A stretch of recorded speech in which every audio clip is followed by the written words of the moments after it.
And so God says that that kind of involvement is going to come right back to America in the form of threats, espionage, and terrorist acts happening here at home. So in addition to the fact that America does her own false flags, 9/11 was a false flag, Boston bombing was a false flag, Oklahoma bombing was a false flag.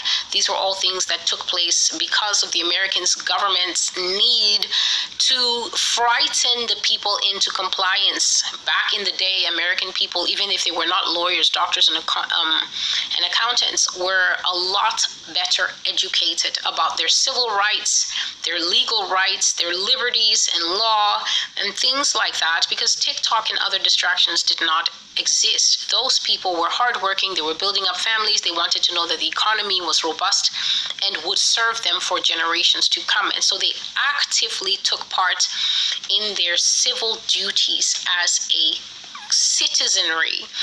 But then the government finds it hard to operate with an informed citizenry. It needs dumber people who are distracted by bread and circuses. They want to watch Power Slap. They want to watch WWE. They want to watch miniseries. They want to watch Naked Survivor, things like that. And so you dumb them down by giving them entertainment, and telling them, trust us, we'll take care of it.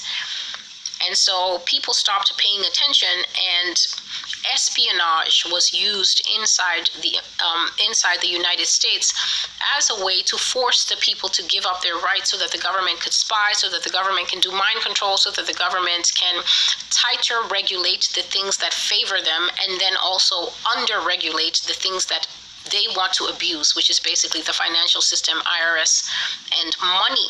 But God is saying that there's going to be espionage within America and terrorist acts that are perpetrated by people from outside. So then how to tell the difference? Because America has a habit of bombing herself and then saying Al-Qaeda did it.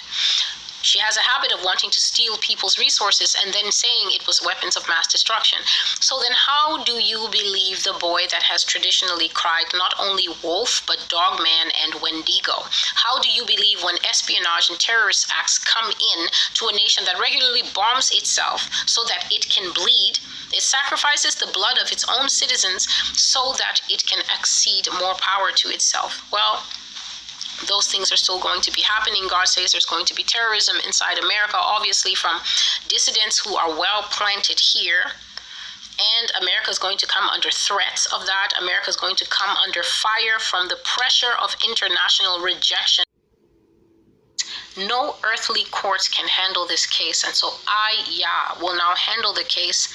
No man has ever accused America openly of these war crimes, so God says, I am not a man, and I now accuse you. No one's ever brought charges, and so now heaven brings charges. He says, no earthly court has ever judged you, and so I, the Lord of hosts, will judge you, and I find you guilty.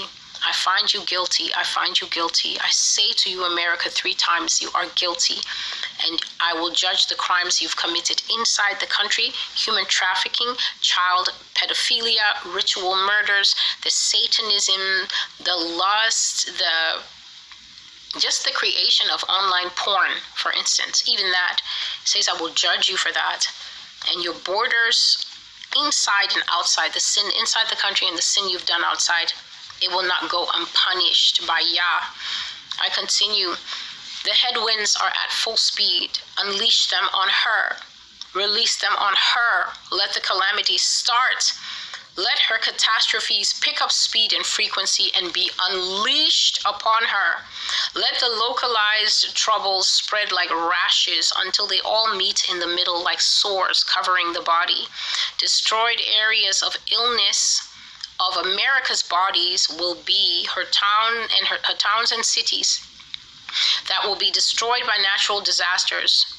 No relief agency will be able to adequately make amends for the destruction or meet the needs that will arise afterwards. And so God is saying now, this is something that he was saying even before I started writing.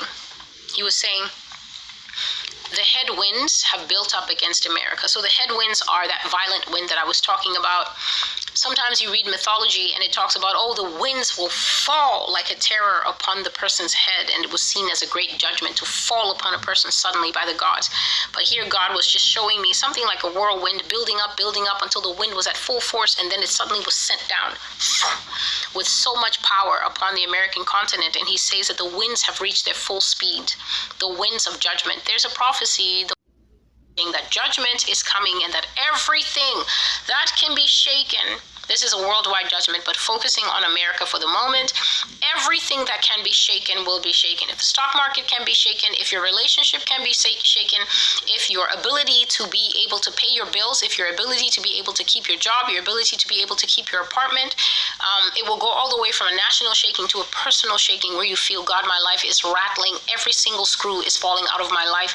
All the metal rivets are falling out of my life. My life is falling apart. God, please protect me. At least let me not be shaken out of your hand. Tie me in the hem of your garment, my Lord, and protect me.